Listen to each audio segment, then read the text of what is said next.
안녕하십니까. 지난 시간에 이어서 21세기 환경 문제 거의 마무리되어 가고 있는 상황입니다. 지난 시간에 이어서 오늘은 적조, 녹조 현상에 대해서 말씀드리도록 하겠습니다. 자, 적조 현상, 녹조 현상 말씀 많이 들어보셨죠? 이 적조 현상, 녹조 현상은 왜 생기는가? 그 다음에 이런 것들이 생김으로 해서 어떠한 영향이 미치는가에 대해서 설명드리도록 하겠습니다. 적조현상은 맨 처음에 어디에서부터 시작이 되냐 하면은 영양염류 유입에서부터 시작이 된다고 볼 수가 있겠습니다. 영양염류. 자, 영양염류라는 것은 뭐냐? 물 속에 영양분이 풍부한 유기물 이 유입이 됨으로써 그러면 이러한 영양염류들은 뭘 주로 얘기를 하는 것이냐 하면은 우리가 먹다 남은 음식물 쓰레기라든가 또는 축사에서 나오는 축산 폐기물이라든가 또는 자연적으로 식물체나 동물체가 사체가 되어서 이것들이 부패되는 과정에서 완전 부패되지 않은 상태에서 물속으로 유입이 되는 현상, 즉 이런 것들이 영양염류라고 볼 수 있고, 이러한 영양염류들이 물속에 완전히 분해되지 않은 상태에서 유입이 되면은 이것이 어떻게 되냐, 말 그대로 영양이 풍부해지는, 영양이 부자가 된다는 거죠. 그래서 부영양화라고 하는 거죠. 부영양화. 물속에 영양분이 충분하게 있기 때문에 부영양화가 되면은 그렇게 되면은 어떻게 되냐, 수온이 상승한다. 왜 수온이 상승하냐, 물이 맑으면은 햇빛은 그냥 투과만 합니다. 투과하고 땅바닥에 있는 어떤 그 물체가 닿으면은 열 에너지로 전환이 되는데, 영양염류가 풍부한 물은 또 한편으로 말씀을 드리면은 물이 막지 못하고 혼탁하다는 거죠. 혼탁해요. 그래서 이 혼탁하다는 것은 물속에 있는 많은 물질들이 지금 섞여 있다는 거죠. 그래서 햇빛이 비치면은 이 물체에 영양염류, 엄청나게 많은 영양염류에 햇빛이 닿으면은 이것이 바로 열 에너지로 전환이 되고, 열 에너지로 전환이 된 것이 물 밖으로 빠져나가는 경우도 있겠지만 주로 물속에 이제 그 온도가 높이는 현상이 되겠죠. 물의 온도를 높이는 그런 역할을 하게 되겠죠. 그래서 수온이 상승하다 이 말이에요. 그러면 또 물속에 플랑크톤이라는 것이 있죠. 맑은 물에는 영양염류가 부족하기 때문에 플랑크톤이 그렇게 많지가 않습니다. 많지가 않은데, 영양염류가 많으면 많을수록 플랑크톤은 그 영양염류를 먹겠죠. 플랑크톤이 그 영양염류를 먹으면 어떻게 돼요? 또 많이 번식을 하겠죠. 자, 온도는 올라가죠. 그래서 플랑크톤이 살기가 아무래도 미생물들은 적정한 온도가, 아주 추운 온도보다는 약간 높은 온도, 온도가 높아질수록 살기가 더 좋아지겠죠. 그래서 플랑크톤이 먹일 것, 그 영양염류 먹을 것도 많고 온도도 적당히 올라가고, 그러니까 어떻게 해요? 살기가 좋아지겠죠. 살기가 좋아지니까 많이 또 번식을 할 수밖에 없죠. 그래서 번식을 많이 한다 이 말이죠. 과잉, 플랑크톤이나 미생물들이 영양염류를 분해시키는 미생물들이 과잉 번식한다 이 말이에요. 과잉 번식. 그런데 이 미생물이나 플랑크톤이 물속에서 살아가려면 또 무엇이 필요하냐? 먹을 것도 필요하지만은 산소가 필요합니다. 산소. 그래서 물에 녹아있는 산소량이 충분해야만이 살아가는데 문제가 없다 이 말이죠. 그런데 플랭크톤이나 미생물들이 적정량 있을 경우에는 살아가는데 큰 문제가 없겠죠. 그런데 적정량을 넘어서 과잉 번식을 하면은 영양도 많이 흡수해야 되겠지만 영양분도 많이 공급해야 되겠지만 그만큼 용존 산소량도 많이 공급을 해야 되는데 물속에 녹아있는 용존 산소량이 부족해진다 이 말이죠. 왜? 이 플랭크톤이나 미생물들이 너무나 과잉 번식됐기 때문에. 그래서 용존 산소량이 부족해요. 그러면 산소가 공급이 안 되면 어떻게 돼요? 죽을 수밖에 없는 거죠. 응? 그래서 미생물이 죽는다 이 말이죠. 미생물들이 죽어요. 그래서 미생물들이 죽은 상태에서 나타나는 색깔이 빨간색이면은 적조현상, 녹색을 띠면은 녹조현상. 그래서 이런 적조, 녹조 현상이 이러한 과정을 거쳐서 발생이 되는 것입니다. 그래서 일반적으로 적조, 녹조 현상은 흐르는 물에는 잘 발생하지 않습니다. 왜? 흐르는 과정에서 영양염료도 물론 영양염료가 많이 공급이 된다고 하더라도 흘러버리면은 아무래도 새로운 물이 또 추가가 되겠죠. 영양염료로만 계속 흐르면 또 몰라도.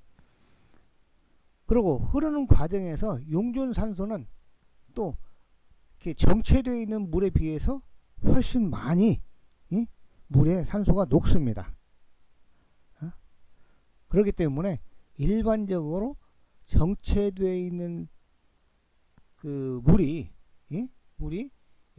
적조, 녹조 현상을 많이 나타내는 거죠.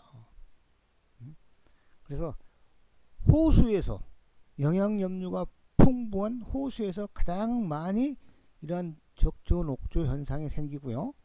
그 다음에 바다에서도 이런 적조, 녹조 현상이 생긴다고 하죠. 바다에서도. 이게 바다 저기 그 원양, 그 원해, 인근해가 아니라 먼 바다에는 이런 적조, 녹조 현상이 잘 발생하지 않습니다. 왜? 영양염료가 그렇게 근해에 비해서 많지 않기 때문에. 근해에서 적조, 녹조 현상이 생기는 경우도 있죠. 특히 양식하는 곳, 양식하는 곳, 바다에 양식을 하죠. 어류. 바다에 양식하는 곳에 이런 적조, 녹조 현상이 생기는데, 바다에 양식하는 곳은 아무래도 물고기에다가 물을 물고기들이 먹는 사료를 많이 주죠. 근데 사료를 완전히 물고기들이 다 먹지 못하는 경우도 있고, 또 물고기들이 너무 많으면 배설물도 많이 나오게 되죠. 배설물도. 이런 것들도 하나의 미생물 또는 플랭크톤의 먹이가 돼가지고 아까 적조, 녹조 현상 되는 그런 과정을 거치게 됩니다. 그래서 정체되어 있는 호수라든가 인근에 양식하는 곳이라든가 양식하지 않더라도 그 주변 근해에는 이런 적조, 녹조 현상이 생기기도 합니다. 그러면은 적조, 녹조 현상이 생기면은 어떻게 이것들을 제거를 하냐? 독조 현상이 생기거나 적조 현상이 생기면은 다른 생물들도 살 수가 없습니다. 미생물들이 폐사돼 가지고 적조, 녹조 현상이 생기는데, 그렇다면 물고기들은 살 수 있냐? 물고기들도 살 수가 없어요. 왜 살 수가 없냐? 이미 산소가 부족해요. 물고기들도 산소가 충분히 공급해야만이 잘 살 수가 있는데, 물고기들이 산소 공급이 안 되면 살 수가 없죠. 그렇기 때문에 적조, 녹조 현상이 생기면은 모든 생명체들이 거의 살 수가 없다고 보면 됩니다. 왜? 일단 먹을 것보다도 이 산소가 부족하기 때문에 거의 살 수가 없다고 보죠. 그래서 적조 녹조 현상이 생긴 이후에는 어떻게 이런 적조 녹조를 제거하냐 하면은 여러분들 아마 뉴스에서도 봤을 것이고요. 그 황토를 이렇게 덩어리로 아니라 그래서 확 풀어가지고 황토를 풀어가지고 적조 녹조 현상이 있는 그 물에다가 뿌려줍니다. 뿌려주면 적조 녹조 현상이 부유되어 있는 것들이 이 황토에 흡착이 돼 가지고, 황토는 물보다 무겁죠. 무겁기 때문에 가라앉죠. 그래 물속에 황토를 뿌리면은 이 적조 현상에 의해서 폐사된 미생물들이 황토 입자, 토양 입자에 흡착이 돼 가지고 가라앉게 되는 거죠.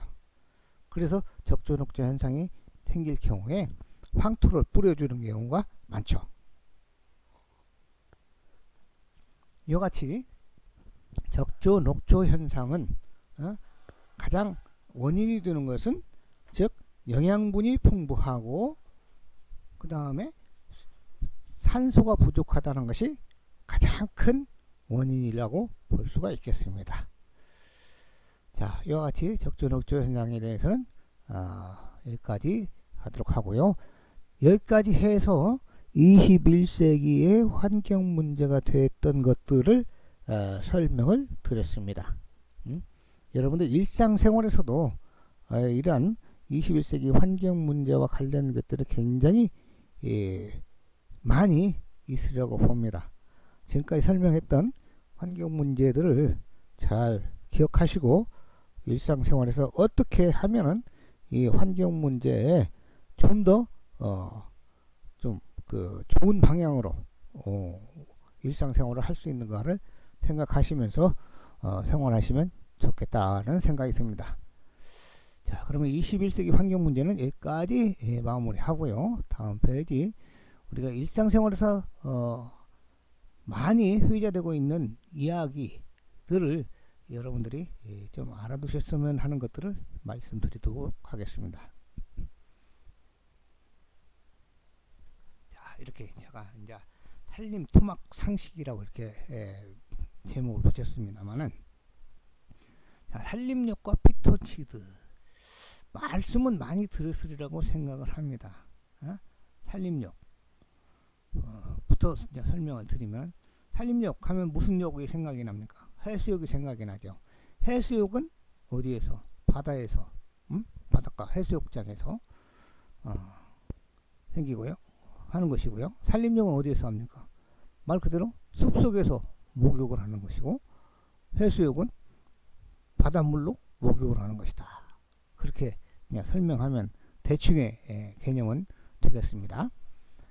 그러면 여러분들 해수욕장 갈 때는 어떻게 옷차림을 어떻게 하고 합니까? 해수욕장 가서는 물에 젖을까봐 옷을 안 입고 최소한의 옷만 입고 있죠. 남자들 같은 경우는 팬티만 입고, 여자들 같은 경우는 팬티 브라만 하고 해수욕장에 거닐죠. 그리고 또 산림욕장 갈 때, 산에 갈 때는 어떻게 합니까? 가능하면은 많이 막 그 옷을 이렇게 뭐랄까 껴입는다고는 그렇고 막 충분하게 옷을 입고 가죠. 그런데 저는 반대의 생각을 합니다. 자, 해수욕장 갈 때는 가능한 옷을 입고 가고, 산림욕장 갈 때는 가능한 옷을 벗고 가는 것이 좋다. 우리 건강에는. 왜? 해수욕장은 햇빛이 쨍쨍 내리쬐면서 온도가 올라가 가지고 살을 태우는 경우도 있겠지만은, 그 외에도 자외선이 굉장히 세게 내리쬐입니다. 그렇기 때문에 앞에서 21세기 환경 문제에서 설명드렸지만, 자외선이 내리쬐면 어떻게 된다고 했어요? 피부세포를, 표피세포를 괴사시킨다고, 죽인다고 하죠. 죽이면 어떻게 됩니까? 피부암 발생할 확률이 높다는 거죠. 그래서 이 자외선을 차단, 여러분들 밖에 나가서 일을 하시거나 또는 햇빛에 많이 노출될 경우에는 어떻게 합니까? 얼굴에다가 자외선 차단제를 바르잖아요. 마찬가지로 해수욕장에서도 자외선 차단제를 충분히 바르면 좋겠지만 그것이 없다면은 옷을 입고 있는 것이 좋다 이 말이죠. 오히려 자외선 차단제를 바르는 것보다도 옷을 입고 있는 것이 오히려 좋을 수도 있습니다. 자, 그러면 산림욕장은 왜 가능하면 옷을 벗고 가야 되냐 하면은, 여러분들 숨을 쉴 때는 어디로 숨을 쉽니까? 코와 입으로 숨을 쉰다고 하죠. 물론 코와 입으로 약 8~90%의 숨을 쉽니다. 그리고 나머지 10% 내지 20% 정도는 피부 호흡을 할 수 있습니다. 피부로 호흡을 한다고 볼 수가 있겠습니다. 그러면 피부 호흡을 하기 위해서는 노출을 많이 해야 밖에 있는 피톤치드를 많이 흡수하고 또 많은 산소를 흡수할 수가 있습니다. 그러면 이제 옷을 입고 있으면 코와 입으로만 흡수를 하는 경우가 대부분이라고 볼 수가 있겠죠. 그래서 화상을 입은 환자들은 표피세포가 피부 호흡을 할 수 있는 그런 시스템을 막아버려요. 막아버리기 때문에 아무래도 폐에 무리가 간다고 그래요. 그래서 화상 입은 환자들은 폐병이 생길 확률이 높다는 거죠. 폐에 무리가 가기 때문에. 그래서 가능한 산림욕을 할 경우에는 많은 노출을 한다. 피부 노출을 해가지고 그 피부 호흡으로 인해서 피톤치드를 많이 흡수하고 또 산소를 많이 흡수하는 것이 좋다. 우리 건강에 좋다. 그래서 우리가 일상생활에서 생각하는 산림욕은 옷을 입고 가고 해수욕은 옷을 벗고 간다. 이렇게 생각하는 것하고 반대로 생각하는 것이 우리 건강에는 좋다 하는 것입니다. 자, 그 다음에 두 번째로는 피톤치드. 피톤치드라는 것은 말씀은 많이 들었으리라고 생각을 합니다. 정확한 개념을 알고 있는 사람은 그렇게 많지 않은 것으로 알고 있습니다. 자, 피톤치드는 피톤이라는 접두어와 치드라는 전미어로 된 합성어입니다. 합성어. 피톤이라는 뜻은 식물이라는 뜻이고 치드라는 뜻은 죽인다는 뜻입니다. 피톤, 치드, 죽인다. 그래서 우리가 치드라는 영어 단어가, 이것도 이제 영어 단어인데요, 또 몇 가지가 있어요. 또 수이사이드 하면 자살한다, 수이사이드 죽는다, 자살한다는 뜻이고요. 그 다음에 호미사이드 하면은 죽인다, 뭐 킬이라는 의미도 있겠지만 호미사이드는 죽인다는 뜻도 있고요. 그 다음에 여러분들이 많이 쓰고 있는 시골에서 농사지으면서 많이 쓰고 있는 제초제도 허비사이드라고 합니다. 허비치드 또는 허비사이드.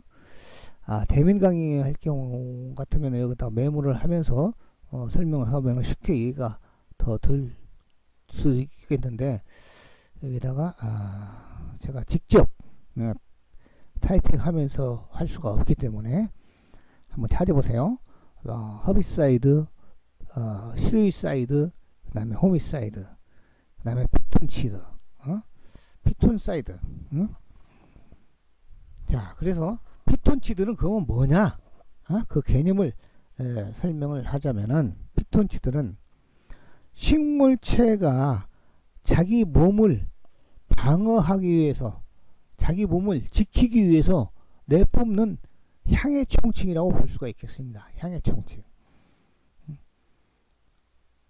그래서 여러분들 집에서 허브라고 하죠. 허브, 로즈마리 같은 거, 그거 허브라고 하죠. 이런 것들을 키울 때 가만히 바라보고 있으면은 향을 내뿜지 않죠. 근데 여러분 손으로 살짝 스치면은 향을 쫙 내뿜습니다. 그러면 여러분들이 손으로 싹 스칠 때, 스치는 과정이 그 로즈마리는, 허브는 어떤 공격자, 침입자가 침입했다가 공격했다, 그렇게 느끼는 거죠. 그래서 이 공격자, 침입자들을 빨리 그 방어하고 쫓아버려야 되겠다 라는 생각으로 향을 쫙 내뿜습니다. 그 다음에 로즈마리 같은 허브뿐만 아니라 식물체는 거의 다 거의 100% 거의 100% 향을 자기가 가지고 있는 고유의 향을 내뿜습니다. 자, 쑥도 쑥향이 있고요. 그 다음에 취도 취향이 있죠. 자, 그럼 여기서 이제 그 퀴즈 하나 또 내볼까요? 집에서 재배하는 취하고 야생에서 자라고 있는 취하고 향이 어떤 것이 많이 납니까? 여기 뒤에 나오네요. 야생 취와 재배 취 향이는 어떤 것이 많이 나옵니까? 뭐 당연히 야생의 취가 향이 더 많이 나오죠. 실제로 그렇습니다. 실제로 뭐 취는 취인데 뭐 똑같이 뭐 어떻게 야생 취하고 재배 취하고 향이 다르게 나냐? 다소의 차이가 있냐라고 의문을 제기할 수도 있겠습니다만 실제로 차이가 있습니다. 왜 그러냐? 말 그대로 아까 말씀드린 바와 같이 야생의 취는 자기 몸을 자기 스스로가 방어할 수밖에 없다 이 말이죠. 어떤 벌레가 또는 어떤 병균이 침입하면 향을 내뿜으면 이것을 쫓아내야 되기 때문에. 근데 재배 취는 어떤 병이 생기면은 어떻게 돼요? 인간이 싹 농약을 처리해 가지고 싹 제거해 줘요. 이게 자기가 스스로 방어할 필요가 없어요. 그렇겠죠? 자기가 스스로 방어할 필요 없이 인간이 딱 방어를 해주니까 향을 내뿜을 필요가 없다는 거죠. 그런 과정이 계속적으로 지속적으로 연속되다 보니까 야생의 취가 재배 취보다 향이 훨씬 많이 난다는 거죠. 야생의 취는 누가 방어해 줄 수가 없잖아요. 사람이 방어해줘요? 방어 안 해주잖아요. 스스로 방어해야 되기 때문에 향을 많이 내뿜을 수밖에 없단 말이에요. 어떤 병균이 침입할 때마다 향을 내뿜는 거죠. 이와 같이 취도, 쑥도, 나무도, 어떤 풀도 다 향을 내뿜는 거죠. 소나무는 소나무 향, 편백나무는 편백나무 향. 그런데 이 피톤치드는 인간에 의해서 냄새로 맡을 수 있는 피톤치드가 있는가 하면은 인간의 코로 냄새를 전혀 맡을 수 없는 피톤치드도 있다는 거죠. 그래서 오히려 편백나무하고 소나무하고 같이 있으면은 소나무 향이 더 진합니다. 편백나무 향보다. 그런데 실제로 그 피톤치드를 포집을 해가지고 분석을 해보면 편백나무가 피톤치드 발산량이 훨씬 많다는 거죠. 그래서 피톤치드음은 편백나무, 그렇게 편백나무는 피톤치드를 많이 발생시킨다. 그래서 사람들이 편백나무에서만 피톤치드가 발생하는 줄 알고 있는데 천만의 말씀입니다. 모든 식물체에서 피톤치드는 다 발생을 시킵니다. 그래서 지금까지 설명드린 것 다 이해하시겠죠? 피톤치드라는 것은 모든 식물체가 발산하고 있는 향의 총칭이라고 볼 수가 있겠습니다. 모든 식물체가 발생시키는 향의 총칭. 그런데 이것이 인간은 이 향을 좋아하고 인간이 이런 향을 흡수해 가지고 몸속에 있는 미생물들을 제거를 시켜주는 거죠. 미생물들을 죽이기도 하고 또는 미생물들을 쫓아내기도 하고. 그래서 산에서 살면은 산에서 생활을 하면은 건강해진다. 물론 이제 건강해지는 그 요인은 굉장히 다양하겠지만은 그 중에 피톤치드도 대표적인 요인 중에 하나다고 볼 수가 있겠습니다. 그래서 옛날에 아마 산에서 살면은 건강해지는 요인, 건강해지는 이유에 대해서 설명을 한 기억이 납니다. 그래서 암 환자들도 암 환자들이 산으로 가는 이유도 산에서 발생되는 여러 가지 건강 요인을 종합적으로 받아가지고 건강을 회복하기 때문에 병원에서도 조차 당신은 더 이상 살 수가 없다, 시한부의 인생이다 라고 한 사람들은 대부분이 산을 찾습니다. 산에서 여러 가지 복합적으로 생기는 건강 요인에 의해서 건강을 회복할 수도 있을 것이다 라는 조그마한 신락 같은 희망을 가지고 산을 찾게 되죠. 그래서 제가 듣기로는 장성에, 여러분들 장성 편백숲 아주 유명하죠. 잘 아시고 계시죠. 조금만 여러분들 고창에서 고개만 하나 넘으면은 장성이죠. 그 장성의 편백숲이 1950년대부터 임정국 선생에 의해서 조성이 됐는데, 지금 국유림, 원래는 이제 임정국 선생의 사유림이었습니다만, 이 사유림이 그분이 빚이 많이 져가지고 경매 처분됐죠. 경매 처분됐는데 어떤 그 민간인에 의해서 경매 낙찰을 받았는데, 이 민간인에 의해서 소유하고 있다면은 이 편백숲이 파괴될 것이라는 예측을 하고, 충분히 그 민간인들도 돈을 많은 양의 많은 거금의 돈을 주고 이런 편백숲을 이렇게 샀기 때문에 그것을 이용해서 경제적 수익을 보려고 하겠죠. 그러면은 그 숲을 분명히 파괴시킬 것이다 라고 예측을 해서 국가에서 그렇게 좋은 숲을 파괴시키면 안 되기 때문에 국가에서 그 낙찰 금액에 보다 좀 더 얹어주고 아마 그 사람들로부터 이 장성의 편백숲을 매입한 걸로 알고 있습니다. 그래서 들리는 소문에 의하면 장성의 편백숲에는 암 환자들이 항상 일정 규모의 암 환자들이 항상 거기에 기거하고 있다라는 얘기도 들은 바 있습니다. 이와 같이 피톤치드, 또 숲은 건강에 아주 좋은 기능을 하고 좋은 역할을 해준다는 것을 알 수가 있겠습니다.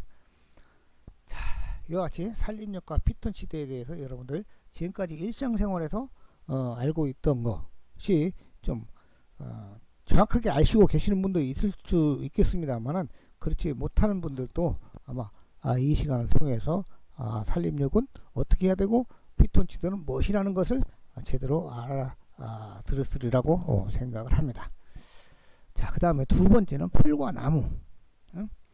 풀은 어떤 것 보고 풀이라고 하고 나무는 어떤 것 보고 나무라고 하냐라고 하면은, 일반적으로 일상 생활형으로 분류하는 경우도 있고, 또는 그 분리학적으로 분류하는 경우도 있습니다. 국제적인 표준 분류에 의해서. 그래서 우리나라에서 일상적으로 풀과 나무를 구분하는 것은 생활형으로 구분하는 경우가 많이 있습니다. 그러나 학문을 하는 사람들은 분류학적인, 국제 분류학적인 측면에서 분류를 하는 것이 맞다고 볼 수가 있죠. 잠깐만요. 물 한 모금 하고요.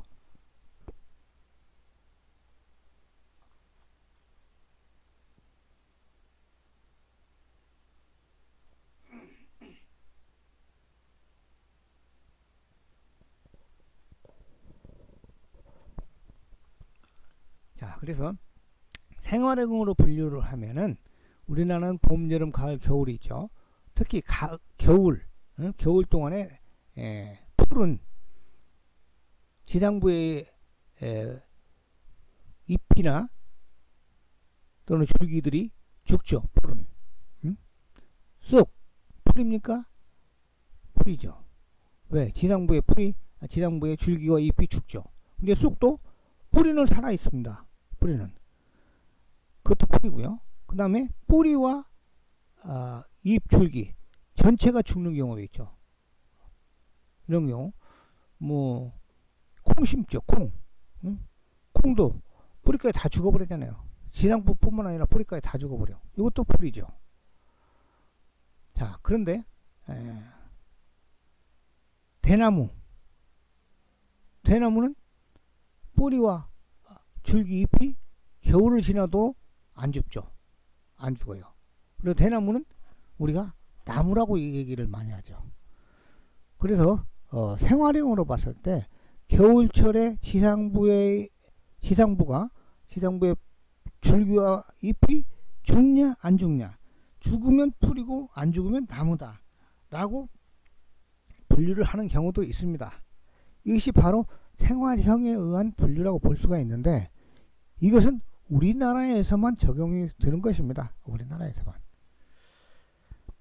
자, 그러면은 국제 분리학적인 측면에서 분류를 하면은, 아까 지상부에 있는 줄기와 잎이 죽는 것은 당연히 풀이고요. 지상부의 잎과 줄기가 죽지 않아도 풀인 경우가 있다. 그건 뭐냐? 대나무류가 대부분이 그렇습니다. 대나무는 국제 분리학적인 측면에서 분류를 하면은 나무가 아니라 풀입니다. 풀. 자, 그러면 풀과 나무는 어떻게 구분을 하냐? 국제 분리학적인 측면에서 구분을 하자면은, 줄기가 비대 생장을 하냐 못하냐에 따라서 분류를 합니다. 줄기, 대나무 줄기, 대나무 대 있죠. 대나무 대가 해가 갈수록 이렇게 옆으로 이렇게 커집니까? 굵어집니까? 굵어지지 않습니다. 처음에 죽순이 나올 때 굵기 그대로 평생을 살다가 죽습니다. 이것이 바로 풀과 나무를 구분하는 대표적인 기준이라고 볼 수가 있습니다. 자, 소나무 계속 해가 갈수록 비대해지죠. 굵어지죠. 나무라고 하는 것들 대부분이 굵어집니다. 다소의 차이는 있겠습니다만, 생장 속도가 빨리면 빨리 굵어지고 생장 속도가 더디면 천천히 굵어지고요. 그렇다면 소나무, 은행나무, 감나무, 밤나무, 참나무류, 또 대추나무, 단풍나무, 이런 것들 다 굵어지죠. 그 다음에 관목이라고 하는 것들도 있고 그렇습니다. 철쭉류, 진달래, 이런 것들도 나무입니다. 이것도 그 굵어지는 속도는 아주 더디지만 이것도 해가 갈수록 굵어집니다. 굵어진다는 것은 비대생장을 한다는 거죠. 비대생장을 한다는 것은 설명하기가 좀 어려운데, 유관속의 차이입니다. 유관속. 개방유관속은 비대생장을 하고 폐쇄유관속은 비대생장을 하지 않습니다. 유관속에는 세 가지가 포함되죠. 세 가지가.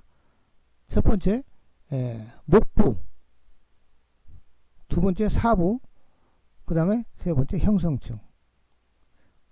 목부, 사부 사이에 형성층이 있죠. 이 세 가지가 포함되는데, 이 세 가지가 정배열로 잘 360도 삥 돌아가면서 잘 배열된 것이 개방유관속이고, 폐쇄유관속은 흩어져 있거나 또는 따로따로 이 개방유관속 같은 경우는 목부, 사부, 형성층이 한 몸뚱이가 돼가지고 같이 배열되어 있는데, 폐쇄유관속은 따로따로, 목부 따로, 사부 따로, 형성층 따로, 그 다음에 형성층이 부분적으로 있고 360도 다 배열되지 않은 경우, 대면 수업 같으면은 내가 그려가면서 여러분들한테 설명을 해드리겠는데, 언젠가는 이제 사진을 그려서 사진을 여기다가 올리든지 해야 되겠군요. 그래서 풀과 나무는 이런 비대생장을 하냐 안냐에 따라서 구분을 합니다.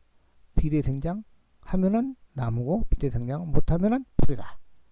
대나무는 풀이냐 나무냐, 분리학적으로는 이것은 풀이다.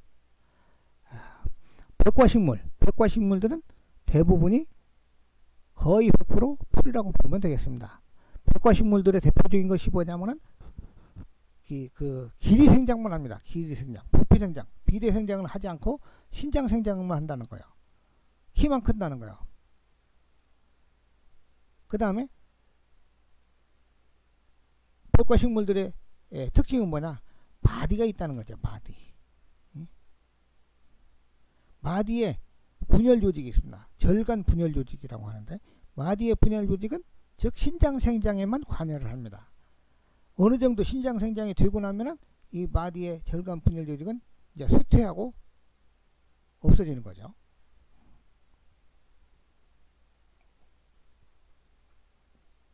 그렇다면은 마디가 있는 것들을 한번 찾아볼까요? 벽과 식물들 무엇이 있는가 한번 찾아볼까요? 자, 대부분의 대나무류가 다 마디가 있습니다.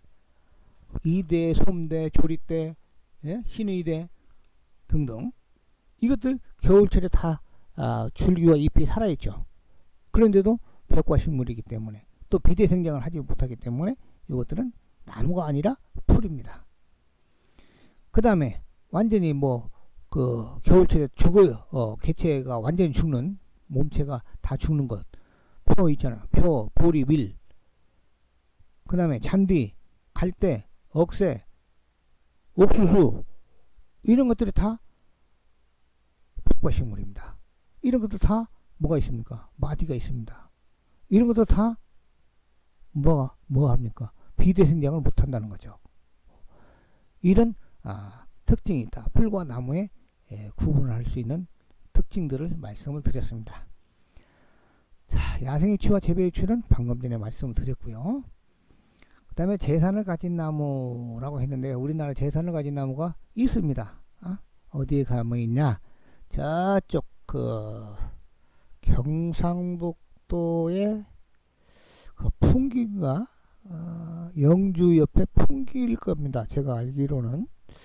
확실하게 주소지는 잘 모르는데, 재산을 가진 나무의 이름이 뭐냐면 석송령입니다. 석송령. 한번 찾아보시기 바랍니다. 인터넷으로. 석송령. 이것이 왜 재산을 가지게 되었냐 하면은, 어느 그 마을에, 석송령이 있는 마을에 주민이 살았겠죠. 주민이 살았는데, 불행하게도 이 주민에게는 재산이 있었는데 재산을 물려줄 자손이 없었답니다. 자손이. 그래서 이 사람이 죽으면서 자손이 없기 때문에, 물론 이제 양자를 들여서 줄 수도 있었겠지만은, 그렇지 않고 이 사람은 그럴 생각이 없고, 마을 앞에 어느 정도 큰 소나무가 있었는데, 그 나무에다가 자기 재산을 준다. 그래서 그 나무를 이름을 뭘로 지었냐면 석송령이라고 이름을 짓고 등기를 했다고 합니다. 내가 알기로는 약 6천여 평의 논과 밭이 있었는데, 2,000평인가 6,000평인가 있었는데, 그렇게 석송령이라는 이름을 지어가지고 그 나무에다가 자기 재산을 상속을 했다는 거죠. 그래서 재산을 가지고 있는 나무가 됐답니다. 그 나무가 지금도 천연기념물인지는 모르겠는데, 일단은 하여튼 보호수는 보호수입니다. 보호수인데 형태도 아주 멋있습니다. 그리고 지금은 어마어마하게 커가지고, 그 가지가 뻗어 있는 면적만 하더라도 거의 100평 가까이 뻗어 있는 걸로, 100평 정도? 100평 정도? 10m, 10m? 100평은 안 되고, 한 50평 정도? 나무 한 그루가 한 50평 정도의 가지를 뻗고 있습니다. 약 200평방미터 정도, 5, 60평 정도. 이와같이 재산을 가진 나무도 있다, 이 말입니다. 그 다음에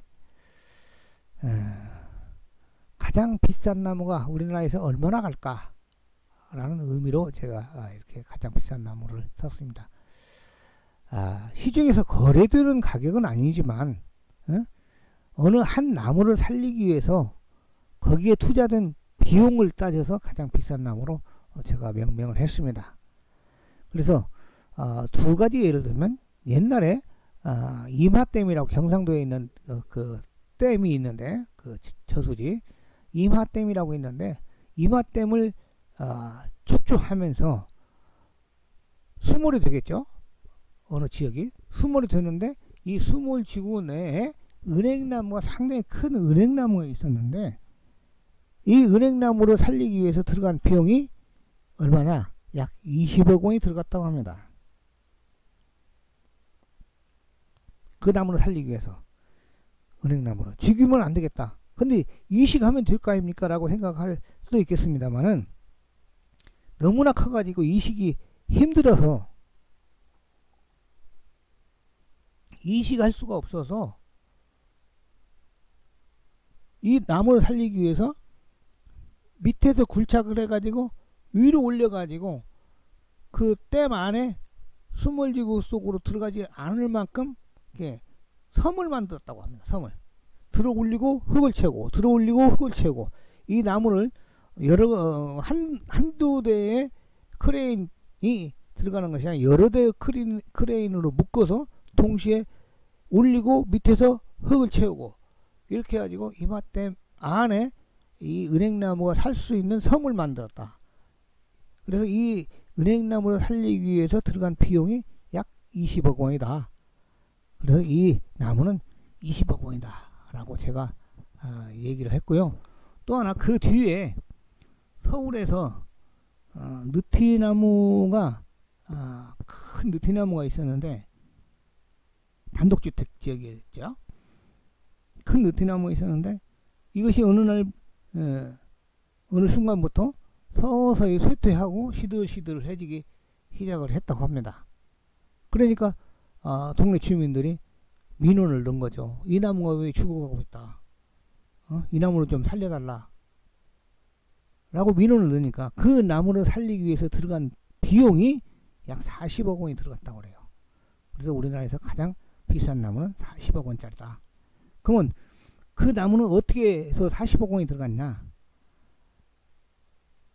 그 나무 주변에 그 나무가 뿌리를 제대로 뻗고 잘 살아갈 수 있는 환경 조건을 만들기 위해서 들어간 비용이 40억 원이다.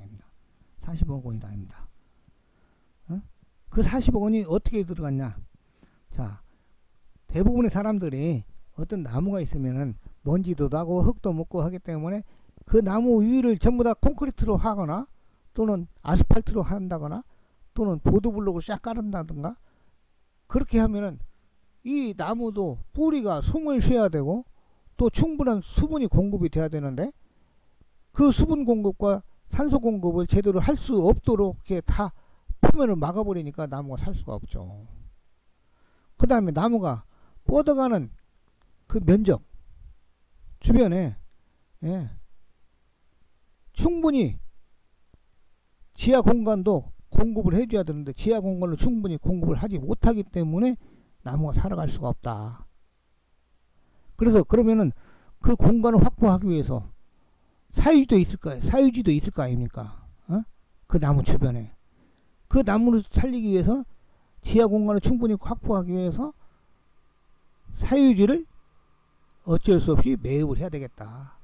그래서 사유지를 매입하고 그 나무가 살 수 있도록 복토도 하고 객토도 하고 그렇겠죠. 그렇게 해서 들어가는 비용이 거의 40억 원이 들어갔다. 그래서 우리나라에서 가장 비싼 나무는 약 40억 원짜리다. 물론 이것이 누가 40억 원 주고 거래를 하겠습니까? 하지만 국가기관에서 국가의 돈으로 그 나무를 살려야 된다는 그런 사명감 또는 주민들의 민원에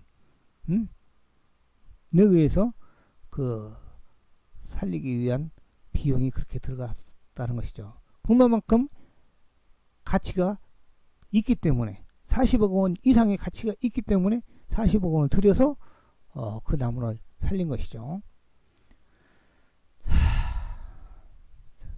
대나무도 꽃이 피는가 환경 조건과 종자 결실과의 관계에도 얘기를 하려면 시간이 상당히 걸릴 것 같습니다. 한 10여 분 정도 걸리기 때문에 오늘은 이 시간은 여기까지 하고 다음 시간에 이어서 대나무도 꽃이 피는가에서부터 또 추가로 강의를 하도록 하겠습니다. 자, 이 시간은 여기서 마치도록 하겠습니다. 약 45분 정도 강의를 했습니다. 여러분들 이제 얼마 후면은 강의도 종강이 되고 겨울방학에 들어가게 됩니다. 끝까지 수고해 주시기 바라고 오늘 또 수고하셨습니다. 다음 시간에 뵙겠습니다.